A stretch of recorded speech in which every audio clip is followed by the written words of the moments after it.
Welcome to the Business Unscripted podcast. We're here to share real-life insights, practical strategies, and the honest lessons that we have learned from our own mistakes because, frankly, we have been in your shoes.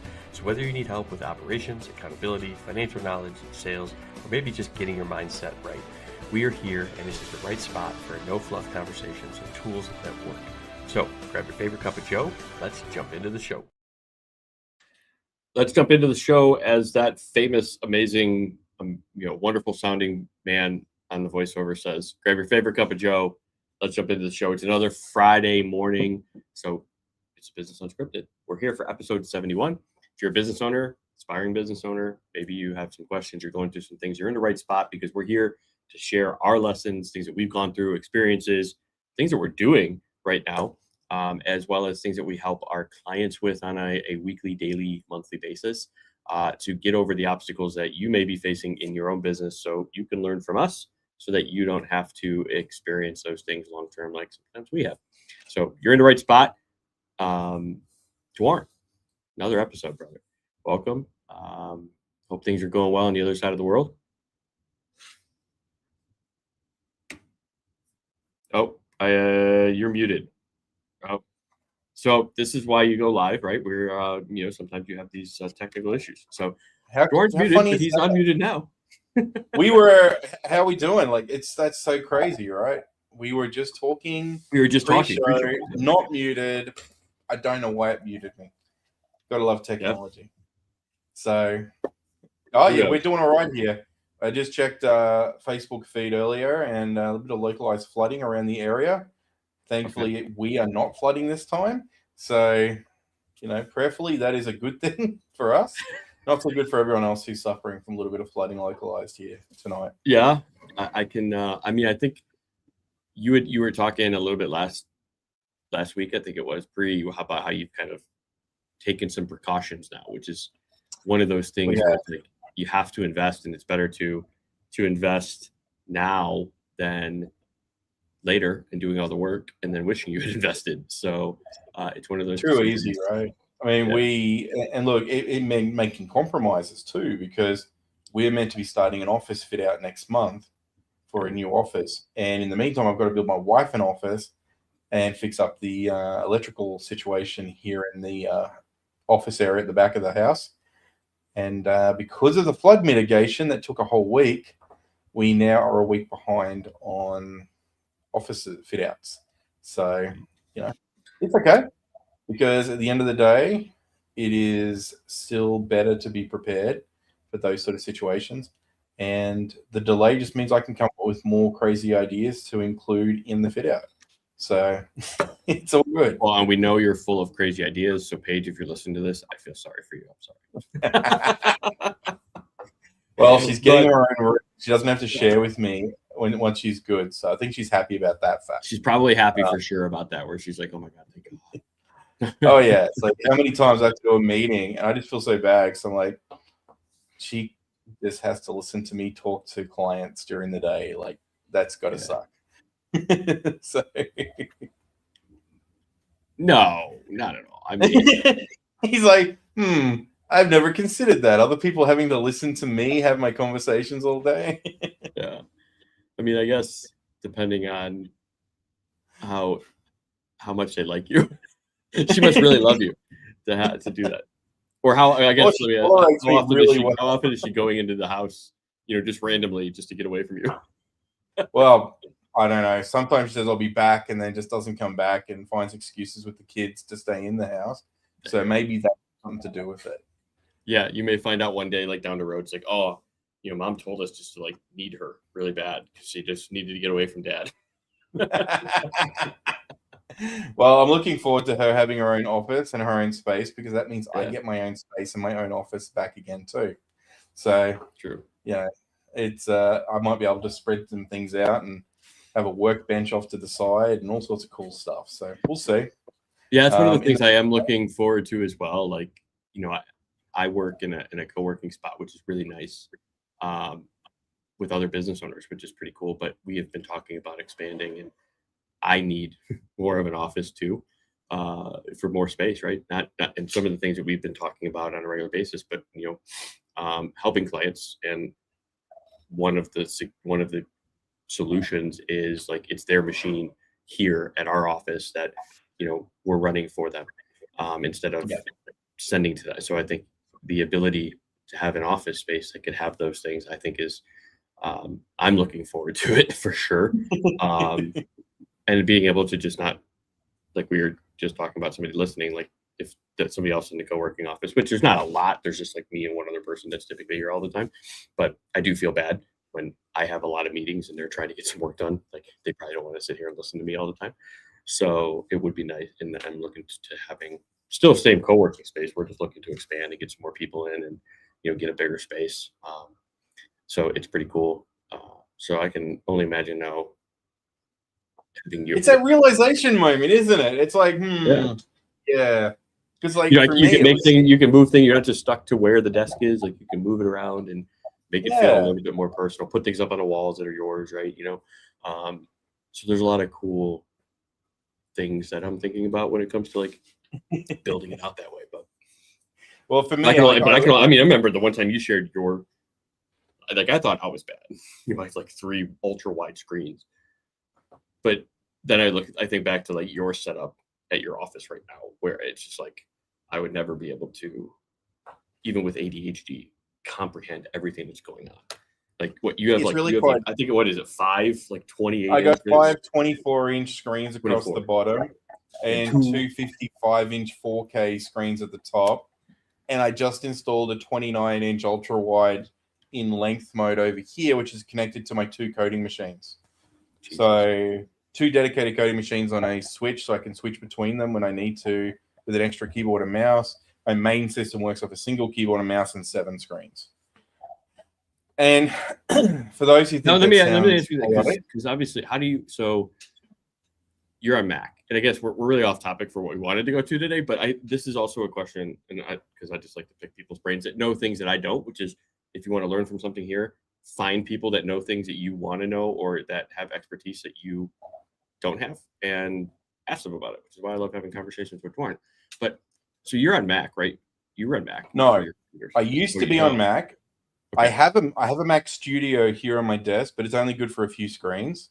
So I've just got that as one of my coding machines. So I got a Windows coding machine and I've got a Mac coding machine. I have a bunch of little Mac Minis, which are all just coding machines and agents.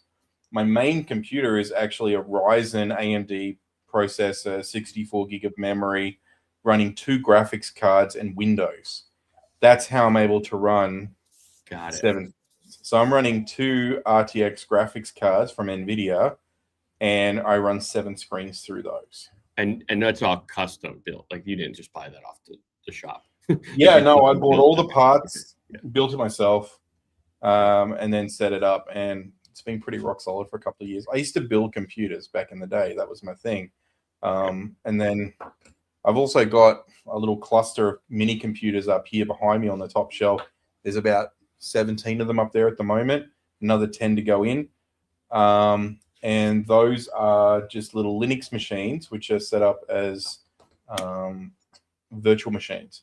So I can run my own apps and I can build my own games and hosting stuff, and I can host them local on that so that I can access and build on there, which is super handy because I love building lots of random stuff and I don't want to have to go and pay for a new server to get ran up somewhere every time I need to do that.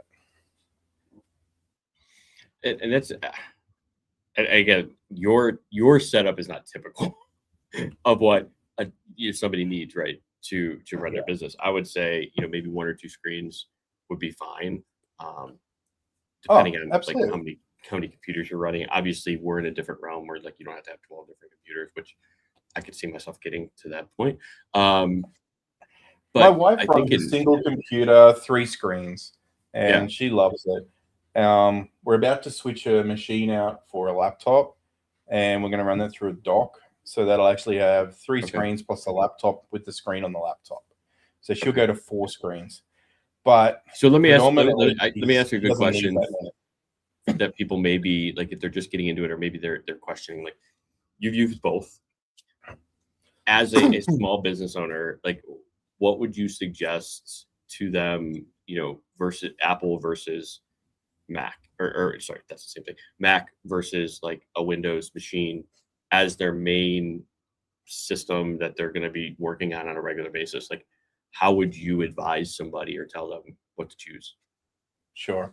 I mean, look, Mac's expensive. That's the big thing, right? I mean, the Mac has a very high price of entry.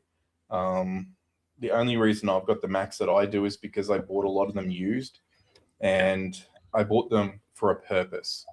That's why I bought them. So if you're in the graphic design, if you're in development, if you're in anything that's, I guess, creative, Mac is really good. But I used Mac for 10 years. I switched from Windows, went to Mac for like 10 years. And I needed a new PC or a new computer. And I'm like, you know what? I just don't want to pay the money that Mac's asking. It's just silly money. So I decided to get myself a Windows laptop. And Windows 11 feels pretty nice for the person who's moving from Mac to Windows. It's actually pretty nice to move across to, and it's not too dramatic. Right. The reality, though, most business owners only ever work out of a browser nowadays. And the apps that you use are going to be video-based apps. And even like, it depends on whether you're a Google user for Google's Workspace, or if you're a Microsoft user. Either way, you still get a suite of tools you can install if you need to on either device. So it doesn't really matter anymore. The biggest key is whatever the biggest bang for buck you can get, the more memory you can get in a machine and the faster the speed is, the longer longevity you're going to get out of that machine. A lot of people who like going down the Mac path enjoy the fact that they can get a little bit more life out of it. So they get a little bit more use out of it because of the quality of the build and the supported operating system for a longer period of time without, slowing down. Right. And they've also got good resale value. So you can still sell them for reasonable money 4 years later, 5 years later. It's just insane. Like the resale value is really quite high compared to Windows. Windows basically just thrown away. Oh, I mean, and I'm with you. So from your advice, the Mac minis that I got are used. And I haven't had any issues with them. You know what I mean? Yeah. And they're like, one of them I had bought about a year ago or whatever. And it's like, even like the older generation, not the M chip, which I probably would have chosen an M chip if I needed to at the time, but it's beyond the point. But even the second one I bought, that's got I think the M1 or the M2 chip in it. I mean, I haven't had any issues with it. And I think it's like a 21 or a 22, something like that. So, you're talking 4 or 5 years old, and it runs my business on a regular basis. And it didn't cost me an arm and a leg like it would have if it was, cheap or, a couple years old from Windows. And when you talk about resale value, like that's true, because I had a gaming laptop that was a Windows, and I think I spent $1,900 on that thing, brand new, during, I think it was right after COVID, because you couldn't like get the Xbox anywhere when I was trying to upgrade. And then I think 4 years later, I got like a $90 on a trade-in for it. And even then, like the resale value on it, was maybe 150. Whereas a Mac, you can go now and you can find MacBooks that were $1,500, $1,600, $1,700 brand new that are still selling for $400 or $500 that are older.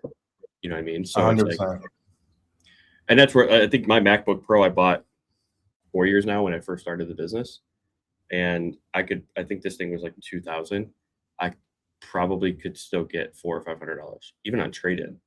I was getting $400 or $500 through. So there's still a lot of value with it, depending on what you get. And I think that's the point that you want to look at, and then we can kind of jump into the stuff we actually wanted to talk about today. But well, funnily enough, too, RAM, one other thing, right? The RAM is the biggest piece. The two things is RAM, and then the other thing that I'm finding, right, is storage, right? And now, and you can tell me if I'm wrong here, but I think the minimum you should consider is 16 gig in terms of RAM right now. And then if you're going to be doing a lot of like workflows and processes and things like that, you even want to start looking at like 24, 32. But you're the expert in that area.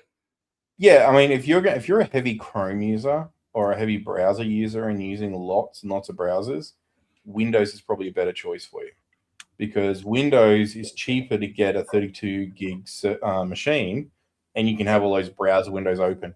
Whereas a 16 gig MacBook Air or a MacBook Pro, price is much higher on those. And whilst they're really quick at doing regular work, video editing, and all that sort of wonderful stuff, if you're not doing it, it's kind of a dead money for you. But it really also, like for me, I'm very particular with my notebooks. I really, really like Apple notebooks because the quality of their screens. It's just something about the screen quality I love, the color, the way it shows, etc. It's very hard for me to really enjoy using a Windows machine that has a, unless it's got a really good screen. I've had my current Windows laptop is a Microsoft Surface Pro Slide 2. So it's like a really nice tablet screen. So it's really quite nice. But I mean, we're talking like that machine was like $3,500 new. Right. Like it's ridiculous. You can get a Mac for about the same sort of price, but just not as spec'd up as that was at the time. For me, I spent the money now pretty much as much as what I could have got a Windows laptop for an iPad 13-inch. It's an M2. And that's a decent iPad. You go out and spend a couple $100 on a nice keyboard, touchpad, folio case with a pen, you could travel around and do the work you need on that in most cases, and then use a desktop back in the office when you need to have a little bit more space on your screens. And depending on what software you use, and there's plenty of good software out there that can be note takers, that can send information back.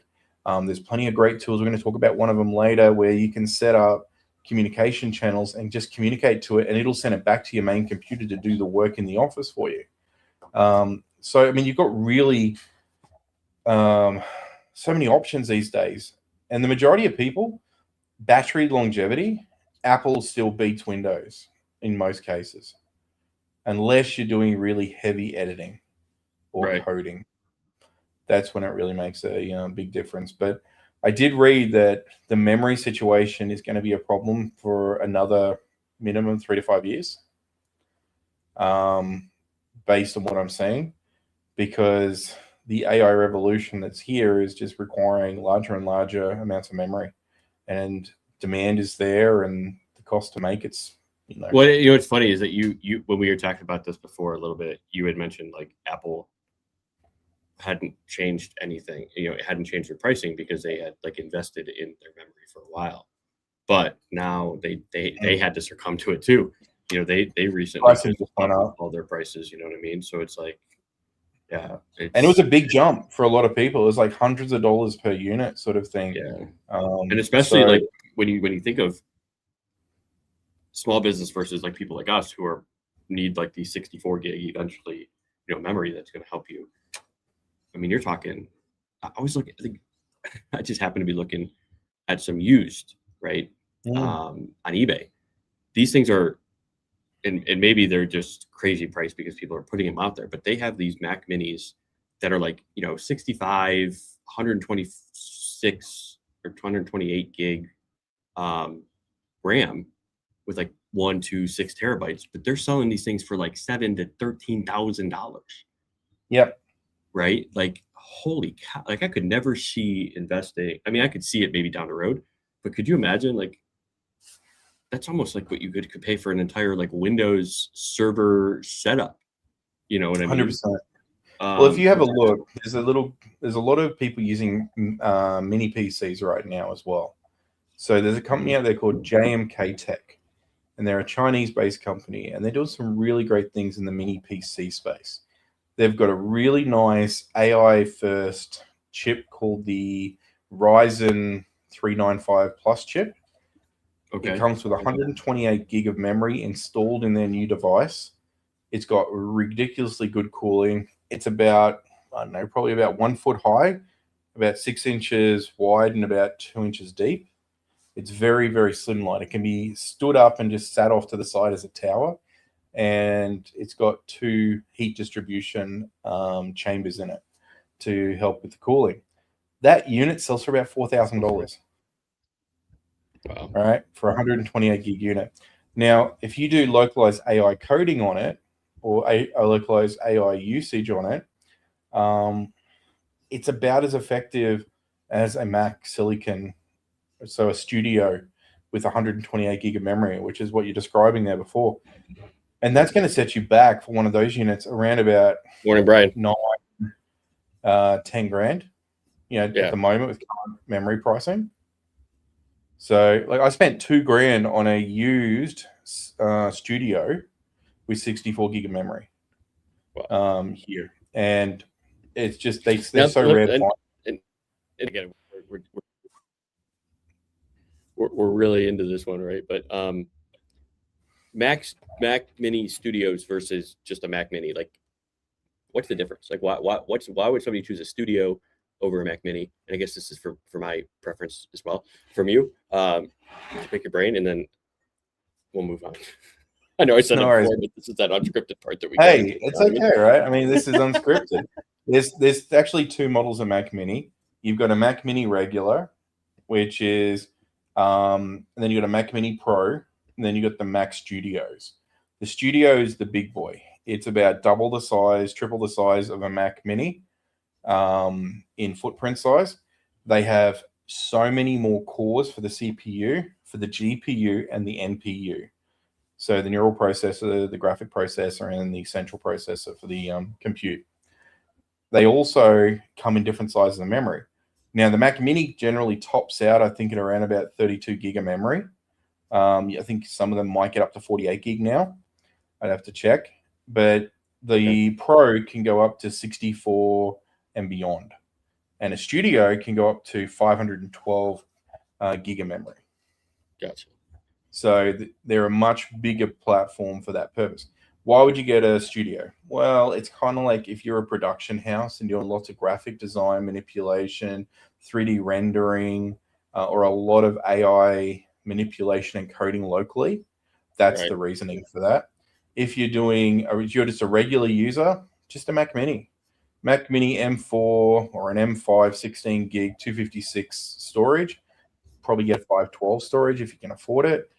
But there's also external hard drives you can plug in to get extra storage if needed, or cloud storage if you don't necessarily need it local. Majority of people, like I mentioned before, are using apps that are browser-based. So the browser-based apps typically save all that on the server. You don't have to hold that data local on your machine. Right. So the Mini Pros, they're like a sweet spot in between. They've got good memory, lots of CPU cores, lots of GPU cores, and lots of NPU cores. The other big thing between all 3 is they all have different speeds of memory. So yes, it might be 32 gig of memory, but the speed that it writes to the processor might be 30% of the speed of what a Studio writes. So it's got a much higher speed of writing that information to and from the memory, which is pretty incredible. That was something, and I only realized that a little bit recently when I went out looking what the big differences were between them from an AI user's perspective, and how that differs to using like a Windows machine with a graphics card. Right. If you use an NVIDIA graphics card, like say an RTX 5090 graphics card, which are very hard to get, and they're worth $4,000 to $5,000 if you can get your hands on one, typically. Those things are 32 gig of memory on a graphics card, so they call it video memory, which is the perfect memory for using for AI coding and manipulation and processing. And that's not a Windows machine. You can run it in a Windows or a Linux machine, yeah. Gotcha.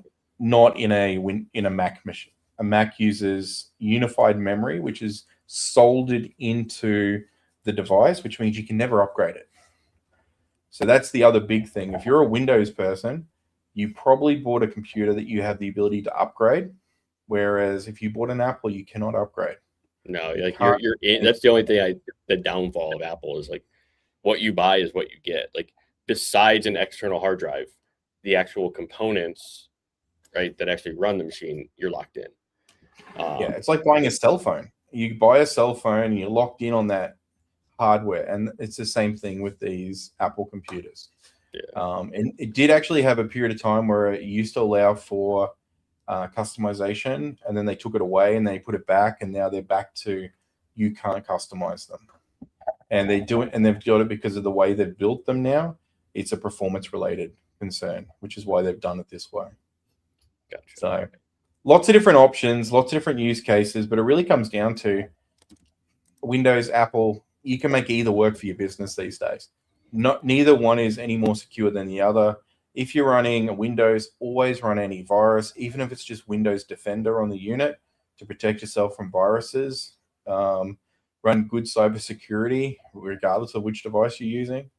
Right. The situations you find is the software that's available for both is compatible with both. And if it's not available, then there's going to be an alternative that's going to be available for the other option, for the other device. So it really just comes down to as well what you're comfortable using. If you've used Windows your whole life and you try using Mac, you may just feel really awkward. It's like someone, if they hand you an iPhone and you're an Android person, or an Android person gets an iPhone, you feel really awkward trying to use it. Right. No, and I get that too. You know, which is one of those things where it's like I love the continuity with Apple, right? So like if I really wanted to, because I have Apple iPhone, iPad, all that kind of stuff, right? So I could, with my computers, potentially just immediately pair my phone as an extra camera. Like if I really so easy. There's so many things that you could do. You know, I love the fact that I could copy something on my phone and it's instantly available to paste on my computer.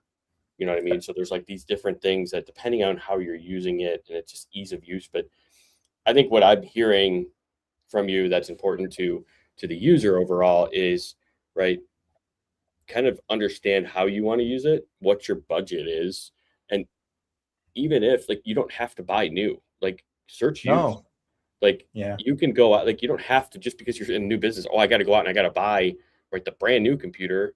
You can write off as an expense, right? A used computer, you know, and you can get a lot of good value, especially like we're coming into a time right now with Apple where they're expected, they have announced the M5 chips, and with the Mac minis, right? They haven't announced when the release date is, but essentially all these M4s they're gonna drop in value when the M5s do come out. But right now you're in a little weird spot, right, in terms of like the price right now, because there are no new M5s coming out, so people are trying to get the most that they can for the M4s. But well, that's it. And there's this weird scenario where you can still go out and buy 16 gig M2 Mac Minis, and they're perfectly fine. Yeah. When you look at the actual specs, we're probably talking about a 15% performance difference, which is almost nothing for the average user. Brian, is it still good to have backup for your data? Should the app provider go belly up? You don't want to lose previous projects, things like that. Oh, sorry. And when you need to recall it in the future. So I'm gonna let you answer that one. I got whenever possible. Whenever possible, you should have a backup of your own data. And if you are, and I actually had a client just recently talk to me about an accounting software out of Texas. She's Australian based, and one of the things that she was concerned about at the time was where the data was being held. And it became a whole conversation where I was asking, well, if you want to go down that path, then you need to ask a few questions. Where is it getting held? Who has access to it? Where's the development team based? Does the development team have access to that data? How critical is that data? And do you have to declare where that data is? And if they mess up your data or lose your data, then what's the consequences? Do they have backups, and what's their variations on that? So yeah, any app you get, you should definitely be looking to try and get a copy of data if possible. It should be something that you can at least transfer or move around. So you should definitely have some form of a backup in place. It's a lot of these. As part of that too, right? So be mindful also when you are signing up for any sort of platform. Where is your data? Does it give you the ability to export a backup locally? And also, if your industry, like you might be HIPAA compliant, so you might have to make sure that whoever you're using has HIPAA compliance in place, or you may need to make sure that there's data sovereignty, so it can't be offshored. Maybe they've got a backup location of data which sits in India, or maybe they've got a development team sits in India and does all your development for you, and that's not allowed. So, and I think part of that too is also then understanding, you mentioned like custom development, things like that. So if you are having somebody actually custom develop something for you, make sure in the agreement or something like that talks about like who owns the actual code, right? And I'm sure, I've had conversations with clients too. So there's obviously two ways to do it. One, you can create something specifically for your business, which means you should have in writing that when the project's complete, the code is yours. They don't have any right to the code anymore. Or if you are looking to save a little bit more money and the person that's coding it for you sees opportunity in the actual project, could give you a cheaper sort of development cost if they maintain the right to the platform as a whole, and then they license it to you. So there's some, which is it's more almost like a common shared these days. partnership, which is more absolutely, especially when you have like so. But then you got to be aware too that your product could end up in your competitors' hands. Correct. So the product that you've gone and had the great idea and had someone else go out and build could end up somewhere else. But then to keep that in mind too. But then there's a big long. I mean, I guess we can go down the road, right? Yeah. The idea there would be, negotiating into the agreement how long maybe specific aspects of that are only exclusivity, right? So, maybe you have exclusivity to specific pieces that are your ideas that you gave to them for a period of whatever X amount of years. So that way, at least you're ahead of your competitors or whatever before they begin to market it, things like that. Absolutely. Also, maybe you lock in your price for a lifetime. There's a lot of things that you could potentially go through and negotiate. There's one thing to keep in mind too, Dave, is that in the world of software development, you only have to change, I believe it's 10% to actually have something as that's no longer a copy. So if you change 10 to 20% of the code, because by the time you build something, if it takes 12 to 18 months to build something, for example, by the time you go from idea concept through to launch, there's probably going to be better ways of doing parts of the project along the way. And you're not going to go back and redo parts that were already done because it's already been a milestone that you passed. So in a lot of cases, if you have an unscrupulous developer, they may just go out and rebuild the whole thing in a smarter, more compact solution for you, for someone else, and then sell it as a similar product that does the same functionality but different. So therefore not breaching any form of copyright. So what I'd say, if you are getting custom development done and you are cautious about that sort of thing, is just make sure you talk to a lawyer. Make sure you get some contracts drawn up so that there is a little bit of exclusivity in what they're building for you. But be aware that if there is, it's like anything with exclusivity, you have to pay for the, pay for it. It's going to be a cost related to it. It's going to be higher because developers are going to want to try and reuse portions of the code. They might want to try and reuse components. It's a question I hear a lot that I've gotten. A question was actually submitted about it. It's like, should I build a custom tool or should I just buy a software that's already out there? And in reality, like it really comes down, like if your funding is limited and there's something out there that fits your needs, I would always go to like the default is like buy something that's already there or, invest in that aspect. However, I would say as you begin to grow, you're probably going to see there's a couple things like in any platform that you wish could be, changed or functionality to serve your workflows a little bit better. That's where looking into kind of building something for yourself is more generalized, right? And it makes more sense because now you can take all the functionality you like from a default software or, mass software and make it custom to your organization. And you have the ability to kind of change it, make impacts to it, add different users, whatever you end up doing. So, to think of buy something versus create it ourselves, I would always obviously default to find something that's already there that fits 90% of your needs.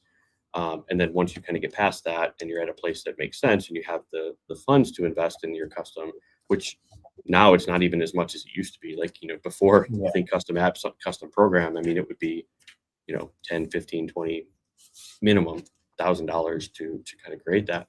Now you can find something that, you could probably develop it, depending on the software. I've quoted a couple thousand, if that. depending on it depends on the product, it right? really depends on it's all. So there's no one size fits all like pricing when it comes to a software. And this is, and what's another thing I think we need to touch on there is get out and get to know some people. See you, Brian. One of the things that I think we need to touch on here is get involved in the industry a little bit, because there is so many times that you don't know what your competitors are using. And sometimes they're not even competitors. They're just people doing the same thing in a different region. And they're willing to mentor, share information. They've got forums and groups they can share information on. And what you might find is they've got a piece of software off the shelf that does about 80, 90% of what you want. They've already tried something else. They've already got some experience that can help you stop making a mistake on the wrong software. And it's really interesting because when we start talking about software off the shelf, it's so easy to give your staff software fatigue. When you keep switching software because you want to test it, you want to see if it does what you want, and then bang, no, that's not the right one. I'm going to try another one. No, that's not the right one. There's processes and policies and procedures you've put in place and training you put in place. Eventually, people will stop caring and they'll just won't learn any of it because they're like, well, we're just going to change it again anyway in a couple of months. So what's the point? So if you are getting something off the shelf, make sure it's something which is at least most of the way to where you want it to be, and you get it set up as quick as you can the way you want it to be used, because that's going to give you the best chance for you and your team to accept it and use it. And like you said, like make sure that it's usable and the pieces, I guess, and like you may look at a software and 90% of it works, but the 10% could be the most impactful 10% that you need to run your business most effectively. Right. Yeah. So you also got to be mindful of what is missing, Exactly. And if the missing pieces are something that's something that is, mandatory, then you probably have to choose another piece of software because there may be something that's like 80% of what you need, but it's got that 10%. That's way better of a decision than something that's 90% without the 10% that you really need. Well, so absolutely. I had this conversation with my brother, actually. He's about his business. And he needed a phone system, and he was sharing how much it was going to cost. I was like, oh my gosh, that's expensive. You should go and talk to a buddy of mine. He does phone systems. And he's like, tried that. My problem is we have a very specific use case because we use predominantly Apple devices in our business. Right. And our customers are sharing lots of photos and videos with us, as well as phone calls and text messages. I need a phone system that can handle all of that, just like they were communicating to a single Apple phone, but to my whole team. And he found one, but it was a cost of about $750 a month, which is about 10 times more than what a regular phone system should cost on a monthly basis for his size team. And I was like, wow. Okay.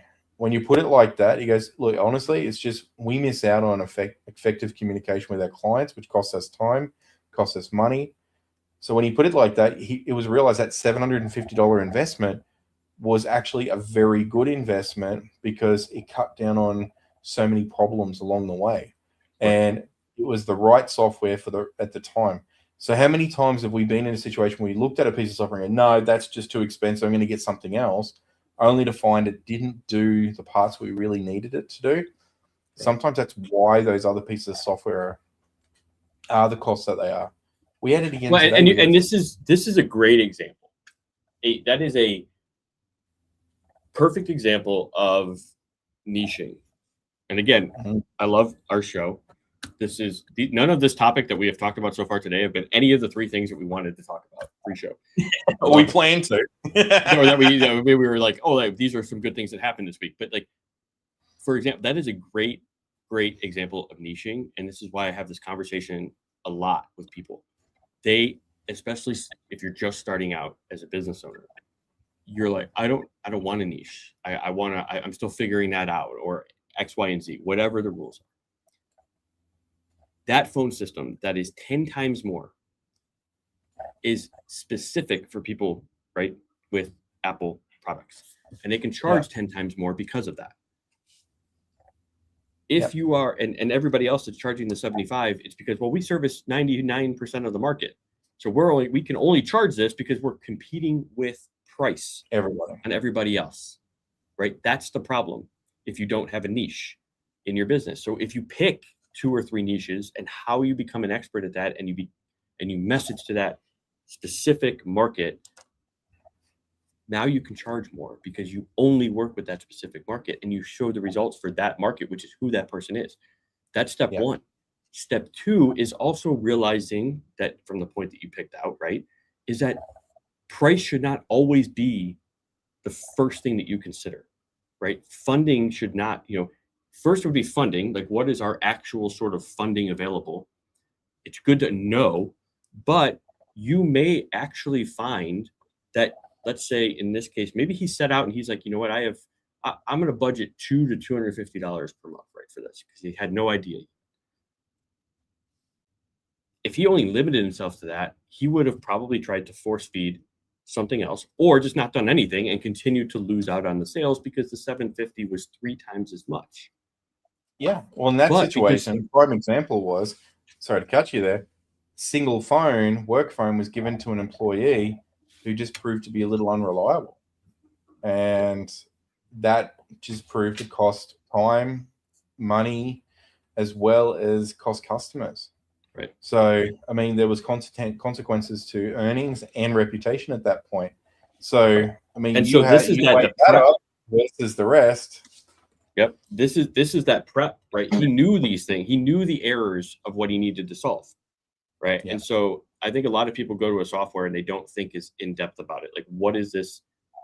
What is a problem that I'm trying to overcome? And what are the outcomes of the problem that I'm facing right now?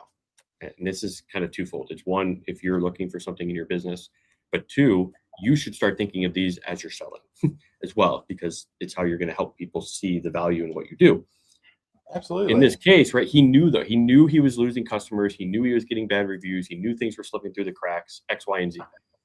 And he knew the value of those things.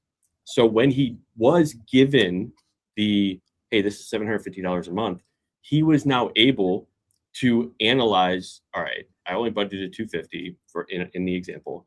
It's now $750. What is the loss? What is the value of the loss that I'm facing right now? Right? Recurring, new, customer relations, all of that kind of stuff.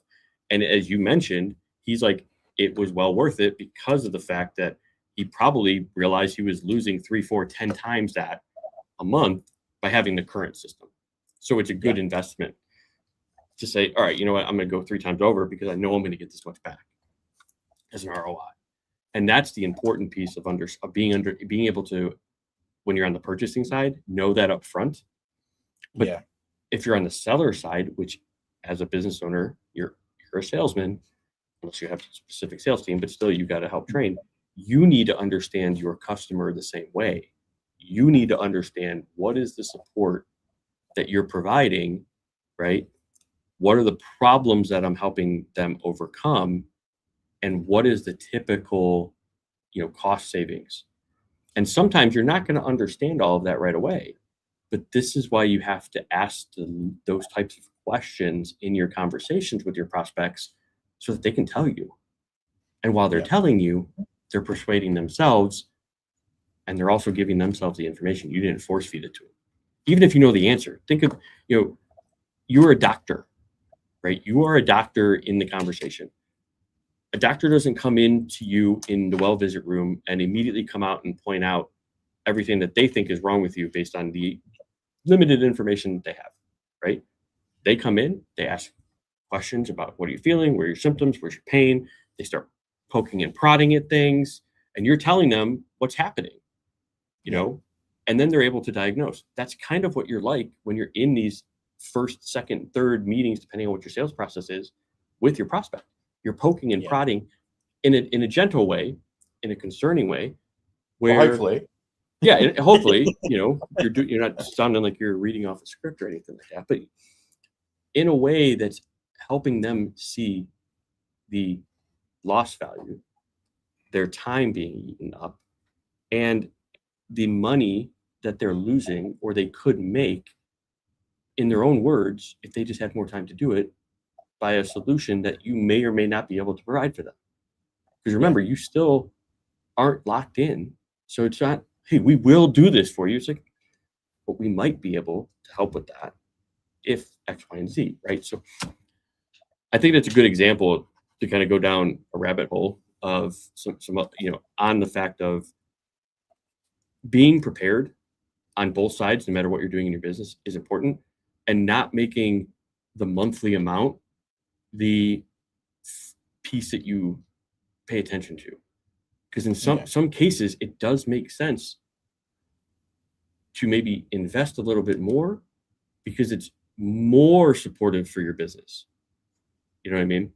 So that's kind of what I heard from that scenario. So I just want to kind of share that, that example. I totally agree with that. We had a scenario just this week where we went out and had a meeting with a local business owner about a particular business that we're looking at building a system in. We've already planned out the system and we presented it. They loved it. They thought it was great. And we sent the proposal out the next day. Everything was very clear. And then we get a phone call going, why am I have to pay every month? Why is there a subscription? This is, and it was interesting because my wife Paige took the call, and the Paige used the scenario of, well, it's like Netflix. You sign up to Netflix. If you stop paying Netflix or unsubscribe, you lose access to Netflix.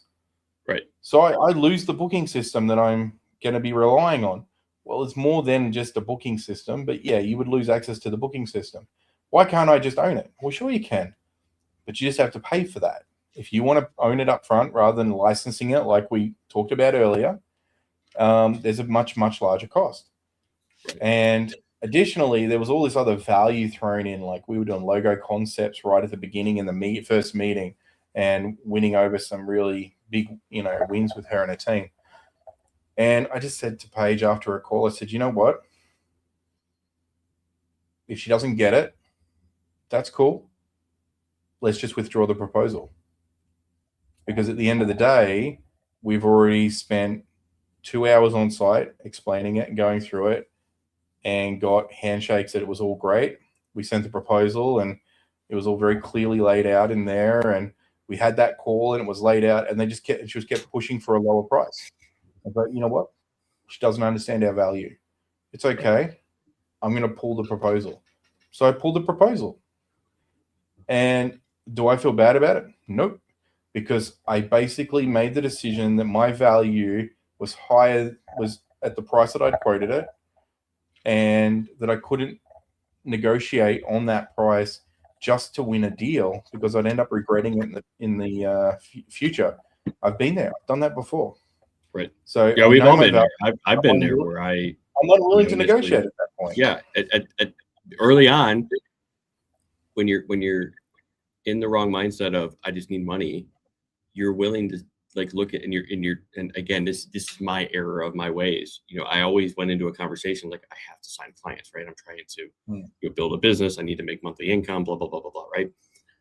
And so it's just like, oh, okay, $1,000 too much. What about 500? Or, and I would negotiate, and then they're the most painful clients. I'm not like, in all honesty, if you're giving somebody that, if you think of all your clients, this is the 80-20 rule. We talked about this before, 80% of your revenue and your net profit probably comes from 20% of your customers, which is a reality. The people who are probably your least problem clients are the ones that didn't negotiate on price because they saw the value and they're seeing the value and you're giving them the output. The people who are your problems are the ones that negotiate on the price because it may not be that they don't see the value. It's just that they put too much on money that they're spending and they want to negotiate down and feel like they're getting a deal. And I know we've talked about it in the past about if somebody wants to negotiate price, like I'm okay, like depending on their situation and knowing their business. Yeah. If they can't do the full package, okay, well, tell me what's important to you from this, and then I can negotiate. And then I'm negotiating scope as well. Like if they want to negotiate the investment, I'm also going to be negotiating with them the scope of the project, because if you want to invest less per month, I'm more than happy with that. But you're not going to get the same amount of effort on my end, right? So let's say, your package or your program includes a meeting every week or every other week, but they want to negotiate, okay, well, I can do a monthly meeting and it's X, Y, and Z, right? So you're not having to give the same amount of effort to those clients, because it's also not fair to your clients that are not a problem to you, that they're paying the full price and your problem clients are paying cheaper. Oh, that's it. And they're getting more of your attention. And this is the thing. And this wasn't just a light decision. This is after being instructed to follow a process of communication, which they refused to follow 3 times in the same day, due to we were in other meetings. So it was just like, you know what? We can see the signs. Let's just make the decision now and not push forward. Yeah. And you feel good about it. But it's understanding your value. It's understanding that when you put forward your solution, that your solution can be the best solution. It can solve all their problems. But if they don't see the value, like we were just talking about before, like my brother saw the value in what he was getting through our other software package, it made sense. And this is where you got to make the mistake. Yeah, finish your statement. Sorry. You got to make mistakes sometimes. They got to go the wrong way. They've got to do the wrong thing. They've got to realize, hang on, this person was giving me some really great advice. Why didn't I listen? Can you come back? And I've got another client who did the same thing with me 6 months ago for an outsourced staffing member, came back to me about 3 weeks ago saying, hey, we want to do work with you. It didn't work out the way we were planning. So, okay, we can do that. Let's renegotiate where we're at. And so for me, and again, this is still because I'm not a salesperson.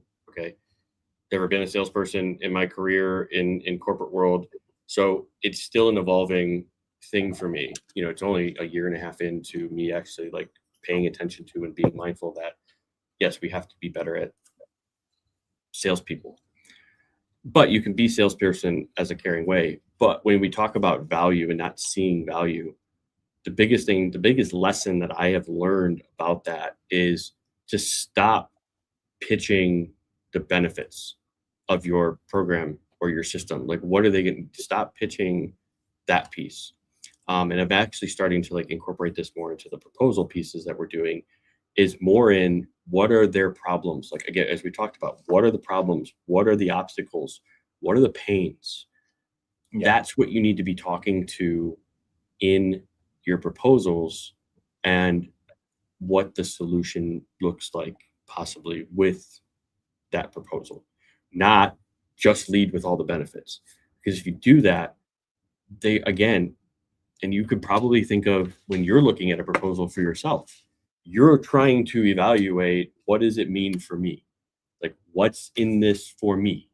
And if you're only talking about benefit, and if they don't have that right now, they're not utilizing what that benefit is that you're going to give them, or that support that you're going to give.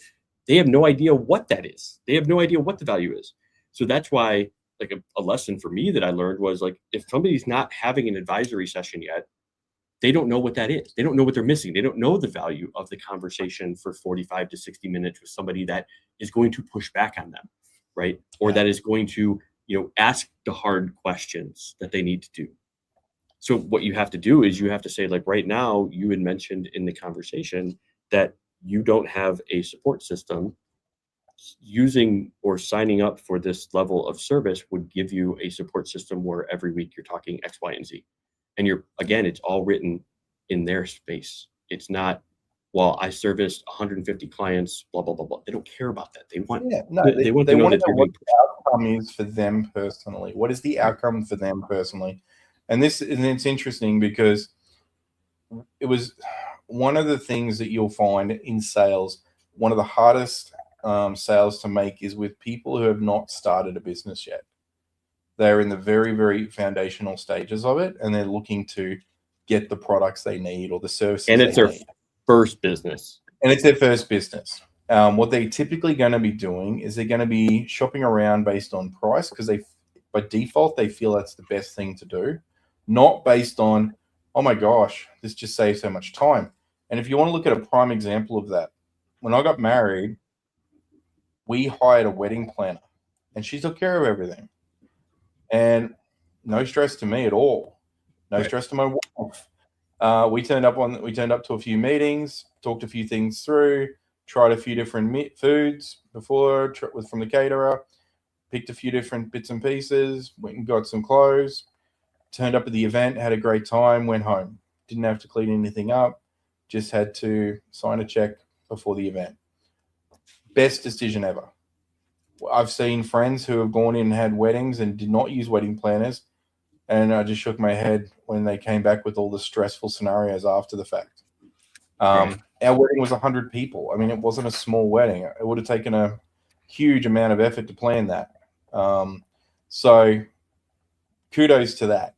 There is definitely value when you get people who are very good at what they do in to do that. It's very hard to sell someone on the idea of your value when they've never experienced the problem of not having someone with the value. My brother had experienced the wrong phone system.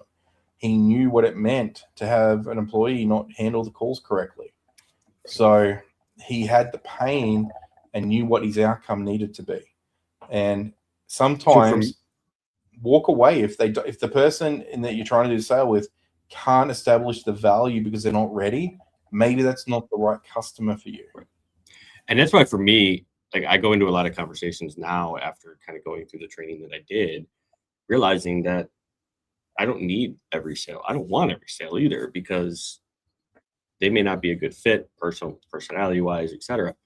But there's may not even be a problem there for me to help them with. And there's no point in continuing to, kind of go down that path if there's no problem to solve. And what I'm trying to, mentioning like the value piece, the thing that I'm trying to like be introspective about is when I do get that sort of response, kind of looking back at that process and figuring out, maybe going back to the notes from the exploratory call or looking at the proposal and performing an internal audit analysis of, did I not focus enough on them? Because again, it's a learning process for me. I'm only a year and a half into this in terms of, understanding truly what a salesperson is and how to be a salesperson. So in that aspect, I'm a newbie. And those things are just like, we talk about self-improving and self-training, skills in AI. You have to do the same thing for yourself. You have to look back at the conversations, look back at the proposals and really analyze it and say, if somebody as a business owner, and this is, again, as you incorporate AI, this is the ways to do it. You could say act as a business owner and give the actual personal profile and say, if you were given this proposal, would you feel that I was just trying to pitch a product or a solution, or did I actually focus on and give you the value? And if I missed the value, what do you feel is missing that I can improve, right? Same thing with your transcripts. Put those into the same AI and say, here's the transcripts from, our exploratory session and our follow-up session. Did I pitch too soon? Did I focus on us instead of focusing on them? How do I improve? Those are the pieces that should also be built into some sort of regular cadence within your week. Well, I mean, the other thing to keep in mind too is ask the question, which no one likes to ask, is, are they actually the right customer that I should be chasing? Yeah. Because sometimes during that exploratory call, there were signs, or even on the follow-up call, that they weren't ready to make the purchase. They weren't into what you were trying to offer, that they aren't ready to make the change. There is resistance and hesitance there, but you may not pick up on it, especially when there's more than one party in the call. Like in the instance that we had, there was 3 people, a mother and 2 daughters. So it was family, and it was just way too much emotion, too much talking over each other going on, sharing ideas from the excitement. And sometimes you don't see that when you're caught up in the actual event at the time. So a little bit of retrospective clarity is a really powerful thing. And like you said, you don't need every deal. Some deals you'll end up regretting. Some deals you do because you're desperate. Some deals you do because you feel like you have to eat, and you need to get the deal in. And And what you really need to think about, and I guess we can kind of end on this aspect around this, and again, not even touch on any of the stuff we wanted to chat about. But I guess I'll end with this, and this is actually a big piece, is you have to understand your business just as much as you understand your clients. Mm-hmm. And how that fits here, right, is you have to understand what is your price point, right? What is your offering that you want to provide to your ICP, ideal client profile? And then understand, does that even fit your ICP? Because, for example, I've had this conversation with a lot of people. We figured out that their programming, where they're at, maybe it's, and this is just a range, they have a couple packages that range anywhere from $1,000 to $15,000. And again, that's a home run offer used on the pricing side, which we can talk another side. But the majority of their range would be anywhere from $1,000 to $3,000, but they have packages that go from $1,000 to $15,000 a month. Now, in the same conversation, once we figure that out, they're like, their ICP is new business owners. Wait a minute. Like, think of your price point and then think of new business owners. Even think of yourself as a new business owner. Did you have $1,000, $3,000 a month to invest in some sort of program or support system? 99% of you probably didn't, just like me, and probably you, Duarne. When you guys started out, you probably didn't have that. You were trying to bootstrap. No. So exactly. You're right. You can't fit that into an ICP that's brand new business owners because they don't have the money, right? So if you're like, I service people that are under $250,000 a month, great. So $250,000 companies, the average net profit of a company is anywhere from 10 to 15%. So in that case, that net profit of a $250,000 a year company is $25,000 to maybe $35,000 or $40,000. And you want them to invest $1,000 to $3,000 a month in your support system. Okay, that's $12,000 to $36,000 a year. Do you realize how much of their net income that they're taking home right now they have to give up if you're not showing them the value and all this kind of stuff, right? For them to give up, right? Got to be return on investment. You know what I mean? And without a proven return on investment, without any of that value and stuff that you're showing them that they need to do to continue to grow. You're talking to the choir here. I get it. Like, there's a reason that you would want to invest in that area on some of these things. However, you have to realize, you have to fit it. Maybe they can't afford it. Yeah, exactly. Pick your customer. And that's the thing, right? It's very interesting when we do websites and marketing. One of the first things I do is I do that exploratory call, and they're always, what's the price? What's the price? What's the price? And I'm like, well, let's have a conversation first. Yeah. And it's like, well, who's your ideal customer? Who are you trying to sell this to? Who are you trying to get to come here and do this? Okay. How are you currently trying to do it? Are they the type of people that are currently coming and currently buying? And it helps me establish that conversation. And it puts them in a frame of mind where they start to realize that it's not about just putting money down on the table and making something happen, that there's a process to it. But the amount of times you find that part in sales is missed and people sign a deal and then have to sit there and retrospectively explain everything, it's very time consuming for both parties, very stressful for both parties. Start with those first conversations and stop going in trying to sell on the first conversation. Just get an understanding of whether it's a good fit and stop being desperate to get a sale. Just go in, meet, greet. For me, that call, that meeting I did this week was not about selling the solution. It was about pitching our system and seeing what the reaction was. And the reaction initially was very, very good. So let me ask, I guess let's hit on that really quick, because I think I don't want the wrong signal to go out.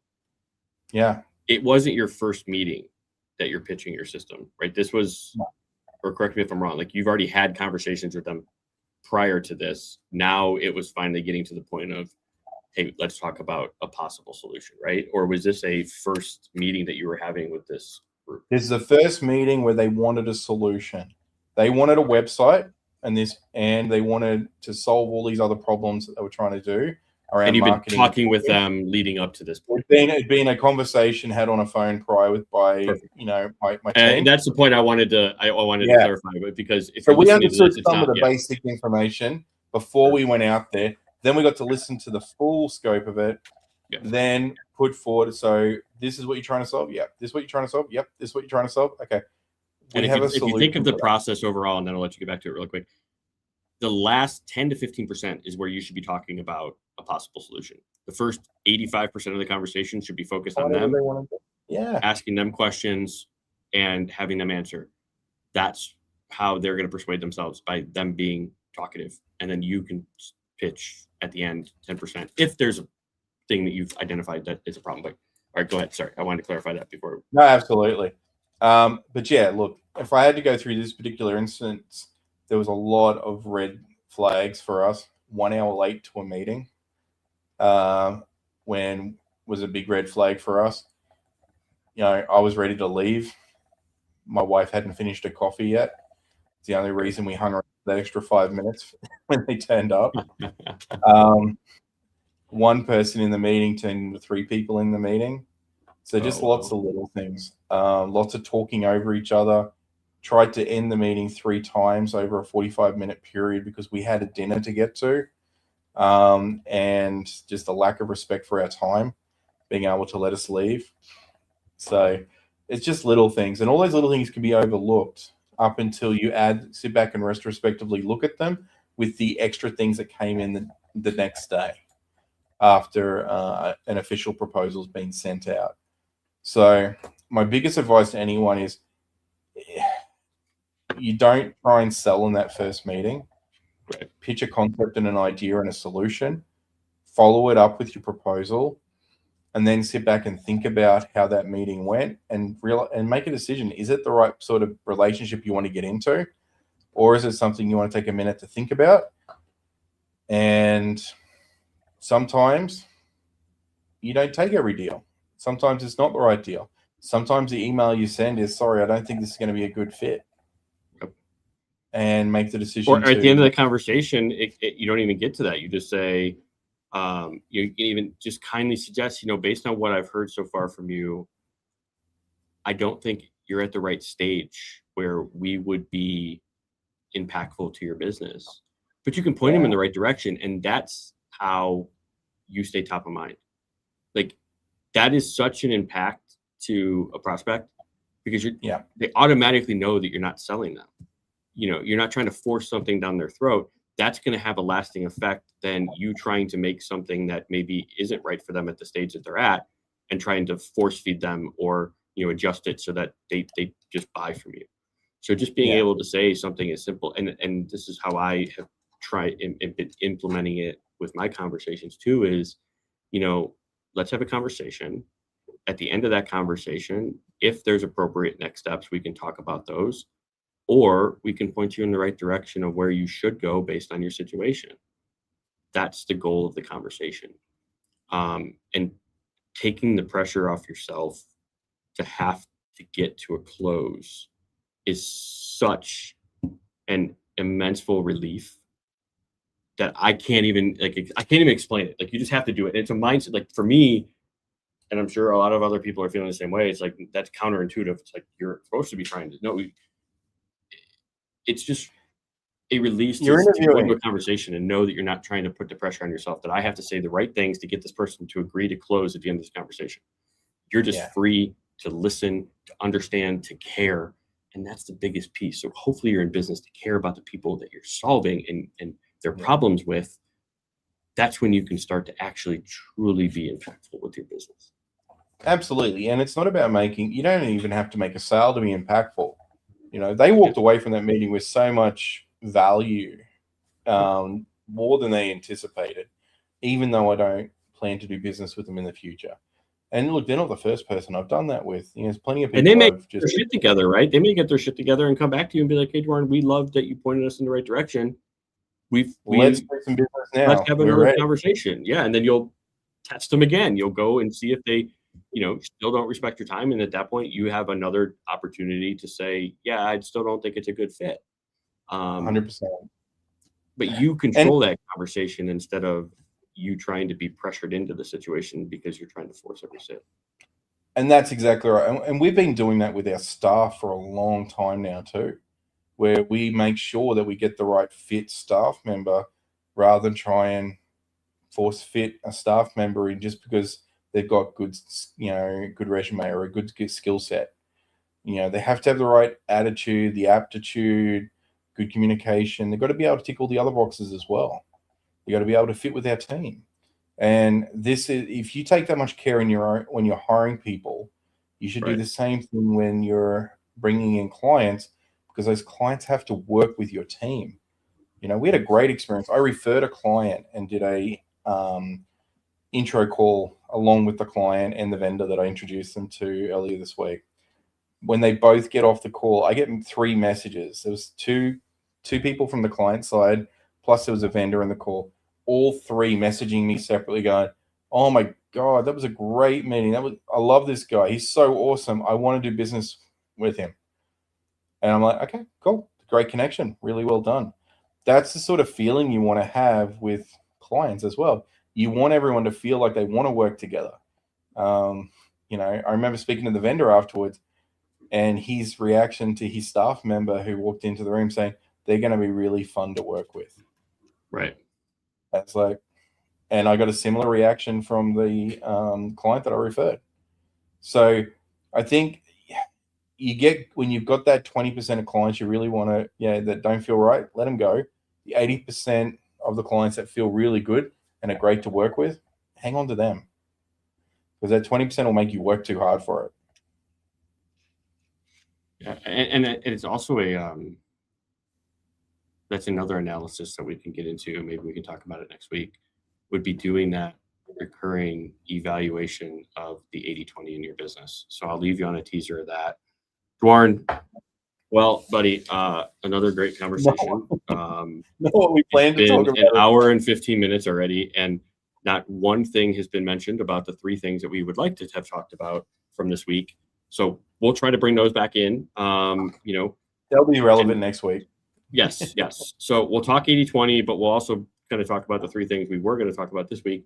But Duarne, what's the one thing that you hope somebody took away from today's episode and can just begin to implement, even partially, a little bit, in their business next week? Appreciate your own value. Understand your own value in your business and your offerings. Until you understand that, your customers will never understand it. Yeah. I like that. And I would say for me is, I say this all the time, Jeremy Miner, 7th level, he's the education that I went through, the neuro-emotional persuasion questioning. I would say, look him up, go through, he offers his free black book of questions, which kind of walks through the stages. So if you're new to business and you've never been a salesperson in your entire life, like, this is not, I don't get paid from this. I don't do any like that. I've gone through it and I use it. I tell people about it. I teach people about it because it's so impactful, but then I also share Jeremy's name because he's the expert in it. So I've read, go watch the video. I agree. He's great. Go look him up, follow him on social media, whatever it is, but look at yourself and realize that if you don't have the skill, either 2 things. One, it's something that you want to learn and you want to get better at. So learn it, find resources to help you. Or 2, maybe you need to outsource that or get support in that in another way. So you can't force yourself to do something that, 1, you're not passionate about, and 2, you're not good at. It's only going to waste your time, which is a little bit of something that we wanted to talk about today. So we'll bring that up next week too. So we appreciate you. Please, if you've gotten something from this episode, share this with your network. Like, again, we're trying to grow the show. And if you're interested and you're a business owner, or maybe you want to come on and talk about something going on in your business, or you get some specific advice on the show, we invite you to use the link down below to request to join a future episode, and we'll have you on. But with that, we appreciate you. Have a wonderful and amazing week. Do all that fun algorithmic stuff, kind of like, subscribe, share it, give it a big old thumbs up. And we will see everybody in the next one. Duarne, thanks for joining me, and have a good week. See you guys. Thanks, Dave. Take care, guys. Bye-bye.